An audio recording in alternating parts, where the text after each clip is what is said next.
Hello guys, तो स्वागत है एक न्यू वीडियो में। तो गाइस WWE के हर मैच में क्राउड का अच्छा रिएक्शन नहीं आता। कभी कभी कुछ मैचेस इतने बेजान होते हैं कि या तो लोग शांत बैठे रहते हैं या फिर अपने इंटरटेनमेंट का दूसरा तरीका खोज लेते हैं। अब ऐसा हर बार मैच में शामिल रेसलर को गलती से नहीं होता, क्योंकि कभी कभी WWE जिन मैचेस की बुकिंग करती है उसमें बहुत सारी कमियां होती है और फैंस उस मैच को देखना ही नहीं चाहते। इसके अलावा ये भी जरूरी है कि जिस मैच में लोग चीयर ना करे वो हर मैच खराब ही होता है। कभी कभी फैंस एक लंबे शो के बाद बहुत थक जाते हैं और उस थकान की वजह से सामने चल रहे मैच में दिलचस्पी नहीं ले पाते। तो गाइज आज के इस वीडियो में 5 WWE के ऐसे मैचेस के बारे में बात करेंगे जिसे देखकर फैंस बहुत बोर हो गए। तो गाइज विदाउट वेस्टिंग टाइम चलो वीडियो स्टार्ट करते हैं। Number 1, Randy Orton versus John Cena, royal rumble 2014। Guys 2014 के रंबल तक ऑर्टन और जॉन सीना के मैचेस बहुत पुराने हो चुके थे। फैंस पहले भी ये मैच बहुत बार देख चुके थे और वो एक और बार ये मैच नहीं देखना चाहते थे। इस मैच की बेल बजने के साथ ही वहाँ मौजूद फैंस ने डैनियल ब्रायन और Y2J के लिए चैंट करना शुरू कर दिया और इससे ऑर्टन और सीना दोनों ही हैरान हो गए, क्योंकि उनको लगा था कि उनका मैच को बहुत पसंद आएगा। लगभग 10 मिनट तक या तो फैंस मैच में दिलचस्पी नहीं दिखा रहे थे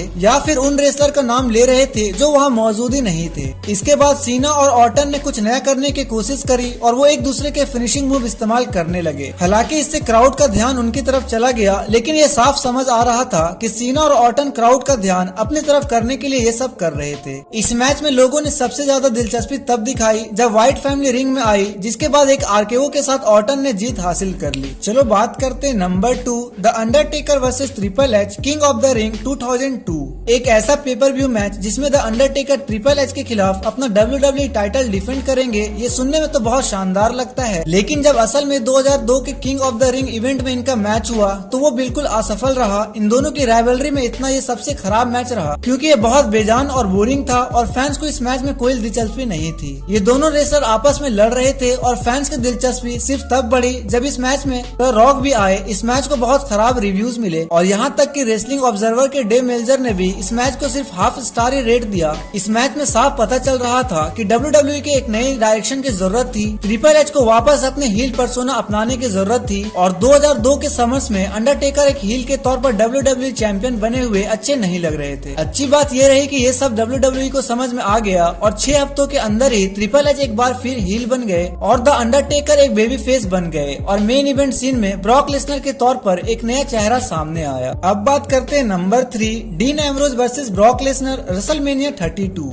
एम्ब्रोज और लेसनर के बीच हुआ एक नो होल्ड बैर्ड स्ट्रीट फाइट, जिसे फैंस को उम्मीद थी कि ये एटीट्यूड एरा के समय जैसा ही मैच होगा। इसमें एग्रेशन होगा और थोड़ा बहुत खून खराबा। ये एक बड़ा रेसलमेनिया मैच था और शायद उस कार्ड का सबसे रोमांचक मैच भी। डीन एम्ब्रोज के मुताबिक उनके पास उस मैच के लिए कुछ शानदार आइडियाज थे जो फैंस को बेशक बहुत पसंद आते। गाइज अब बात करते हैं number 3, Seth Rollins versus Baron Corbin, stomping ground 2019। 2019 में WWE का प्रोडक्ट आम लोगों को पसंद नहीं आ रहा था और स्टॉम्पिंग ग्राउंड पेपर व्यू इस बात का एक और सबूत था कि WWE ये समझ नहीं पा रही थी कि उसके फैंस को क्या चाहिए। स्टॉम्पिंग ग्राउंड शो के देखने लगभग 4000 लोग आए थे, जिसका मतलब था कि आधा एरेना खाली पड़ा हुआ था और ये इस बात का सबूत था कि ज्यादातर फैंस एक पेपर व्यू इवेंट के लिए पैसे देने के लिए तब तक तैयार नहीं थे जब तक WWE कुछ चीज बदल नहीं देता। इस शो के मेन इवेंट में सेथ रॉलिंस बैरन कॉर्बिन के खिलाफ एक मैच में अपना यूनिवर्सल टाइटल डिफेंड कर रहे थे और इस मैच की शर्त ये थी कि ये एक नो DQ मैच था जिसमें लेजी इवेंट्स एक गेस्ट रेफरी के तौर पर आई थी।